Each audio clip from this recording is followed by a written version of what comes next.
Hi guys, we are back with another Facts Only Extra episode, right? We've had a break for a couple of weeks, but today we are talking about Korede Bello and his recently certified single, Do Like That. Now what's Do Like That? Do Like That was released about 4 years ago, right? And at the time, it wasn't exactly one of the biggest songs of the year in Nigeria. It wasn't top 10 biggest Nigerian records of that year, right? And someone even tweeted at me this morning that it's not even Korede Bello's biggest record in Nigeria because, like Godwin, it's not as big as Godwin. But guess what? Do Like That is the record that certified gold, not Godwin. Davido's Fire and Korede Bello's Do Like That. If someone were to tell you that, ask you which one is likely to be certified gold in the US, you're going to pick Davido's Fire. But guess what? 4 years later, we are here. So it tells us three things. It tells us that number one, Korede Bello knows how to make records that might not exactly be in your face, but they just have that impact, especially digitally. So last year, one of Korede Bello's records was some of the most used Nigerian records on TikTok. Like you don't see it, but it's happening right in front of you, right? That's number one. And number two, his YouTube presence is crazy. Like, when you see Korede Bello's numbers, sometimes you are blown away like, wow, how does this guy have these numbers? So it brings me to another point in the concept of like digital presence and the concept of a digital hit, right? The internet has become our reality, and the internet has become like an evangelist for records. So if the internet has become an evangelist for records, it means certain records can develop and grow, get a life of their own on the internet and start spreading out through the internet. So those records might not exactly come to life as like a mainstream hit, so to speak. I remember that we did a Facts Only episode last year where we were talking about why Nigeria hadn't had a hit until like July last year, if I'm not mistaken. And we were analyzing how the Nigerian music industry is now broken down into silos, right? Silos, like about 6 silos. And one of those, there's like the mainstream market, there's radio, there's social media, there's the internet, and for a record to be a genuine hit in Nigeria these days, you have to be a hit in each of those silos. That means you have to be a hit on social media, you have to be a hit on DSPs, you have to be a hit on airplay, you have to be a hit in the mainstream.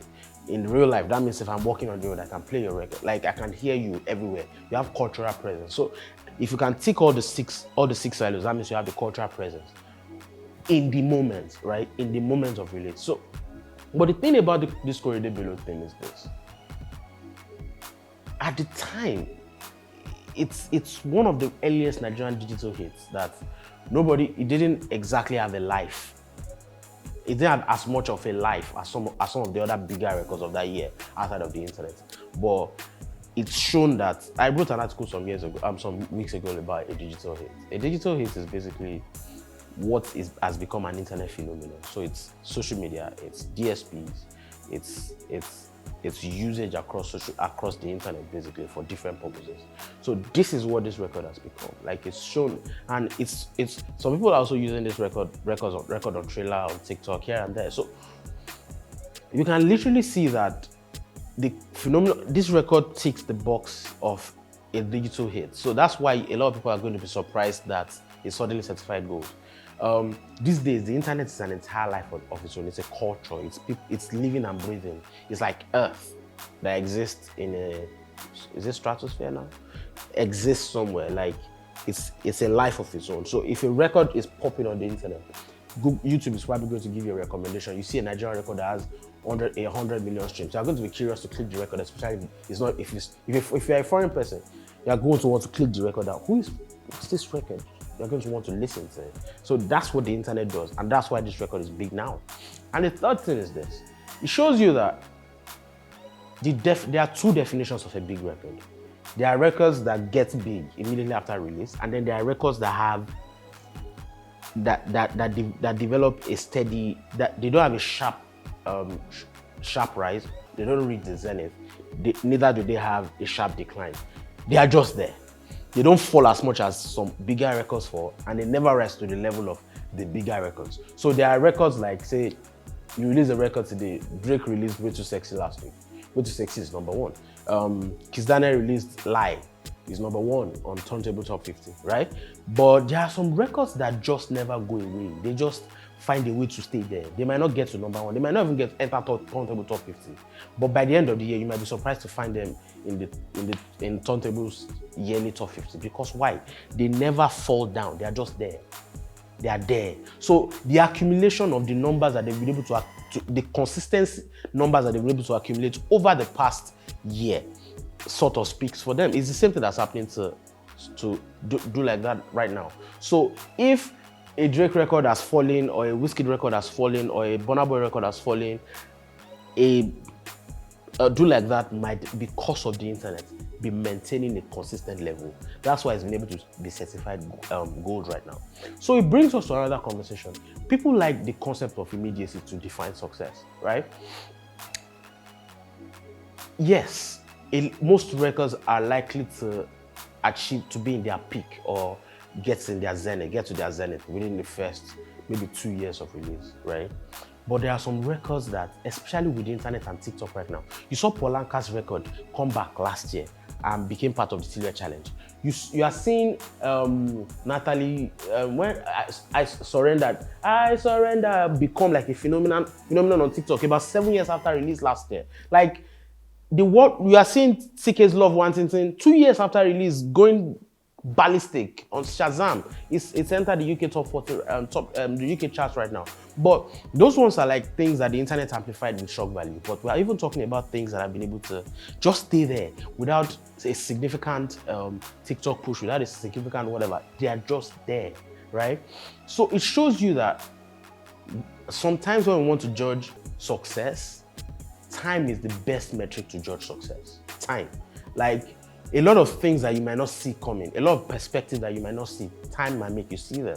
That's why it's complicated to have conversations around classic records and greatness, especially in the moment, because legacy is built with time and tested by time, right? So a lot of people are going to tell you that Ifela, for example, is the greatest Nigerian artist of all time, not because a lot of people have not made us commercially successful music.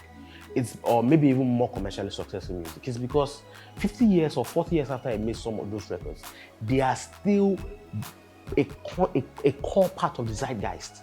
That's why, like, the legacy of those records are still here. Like, it's going to be celebrated. So in essence, in earnest, what this is telling us is the true measure of success for anything is time. Like, give it time, let it breathe. Let's give it 10, 20, 25, 30 years. Let's see where it is. Let's give it 5, if it's a record, let's give it 5, 10 years. If it's an album, let's give it 10, 15, 25 years. Let's see what people are listening, how people are reacting to it at that time. Let's see if the person and the music, they are still in the conversation that they need to be in. So what a lot of people need to understand is the measure of success for records is cultural impact, not exactly charting success. Like, how are you able to maintain a lasting impact on the culture? Cultural impact is staying power. It's how people use some of those things. The biggest example of those things there are gospel records. Like, a lot of gospel records that were released 10 years ago, people are still singing them everywhere now. That's cultural impact. Like, you are listening to Michael Jackson's Thriller, for example. That's lasting cultural impact. You are listening to Oju Elegba, for example, by Wizkid. That's lasting cultural impact. Those things, lasting cultural impact. The true measure of success is not exactly charting. These days, anything can chart, especially with TikTok and social media. Anything, just about anything. But sometimes, charting can also define the cultural impact of a record. Say, Drake's Gospel that spent 10 weeks at number 1, or Despacito that spent about 14 or 15 weeks at number 1, or Old Town Road that spent about 17 or 18 weeks at number 1. Those things, like, you can't argue against the cultural impact of those things, because if you can be the number one record in the country for 17 weeks, that means you have transcended the level of cultural impact that is required. But sometimes a record gets to number 1 and it's still not, it can't beat a record that might never get, it might still not be able to beat a record that never got to number 1 in 50 years, despite the fact that that record might not have the internet, the jolt that TikTok or whatever might give to it. So what am I saying in essence? What I'm saying in essence is when people are having conversations around successful records, don't limit it to chart success. Like, don't limit it to chart success. Look at the overall impact and the phenomenon of that record. Look at the cultural impact of it and give it time. That's when we can truly have a conversation. And shout out to Korede Bello Do, and that's facts.